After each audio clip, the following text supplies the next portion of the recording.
Montagna Veneta messa ancora una volta alla prova, 80 i centimetri di neve caduti tra la notte di sabato e la giornata di ieri causando blackout e chiusure stradali, mentre la situazione particolarmente critica sul Nevegal sta lentamente tornando alla normalità. Il Corpo Nazionale Soccorso Alpino e Speleologico richiama la massima prudenza per il rischio di importanti valanghe su numerose zone dell'arco alpino e sulle Dolomiti. Possibili distacchi spontanei dei neve fresca lungo i pendii, mentre le immagini mostrano lo sforzo messo in campo dai vigili del fuoco per raggiungere le località isolate dalla nevicata. Ieri in serata Veneto Strada è stata costretta a chiudere Passo Valparola e la provinciale 31 del Nevegal. Numerose le località e le case rimaste isolate e senza elettricità non solo per la neve ma anche per la caduta di rami e alberi su strade e cavi. In mattinata il sindaco di Belluno, Jacopo Massaro, si è recato in sopralluogo sul Nevegal per verificare la situazione. La viabilità principale è stata ripristinata, la fase dell'emergenza può dirsi alle spalle. Ieri sera c'erano anche parecchie fiammate da parte di alcuni cavi recisi che sono stati messi in sicurezza da parte dei vigili del fuoco.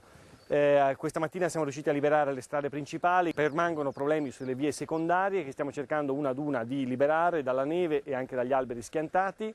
La situazione è in miglioramento, abbiamo raggiunto gran parte delle persone che erano isolate, soprattutto gli anziani e una donna incinta che adesso dovrebbero essere in condizioni di progressiva sicurezza. Il sindaco ha voluto sincerarsi anche delle condizioni di salute giudicate buone di 2 coppie di anziani turisti bloccati in casa per colpa della neve. Gli uomini del soccorso alpino di San Vito di Cadore sono intervenuti in mattinata con una squadra di sciatori partita dall'abitato di Vodo di Cadore con sci e pelli di foca per portare medicinali a una coppia rimasta isolata nella propria casera sul Col Botei. I problemi ora riguardano l'energia elettrica. In zona Enel ha fatto arrivare un generatore al villaggio Le Stue.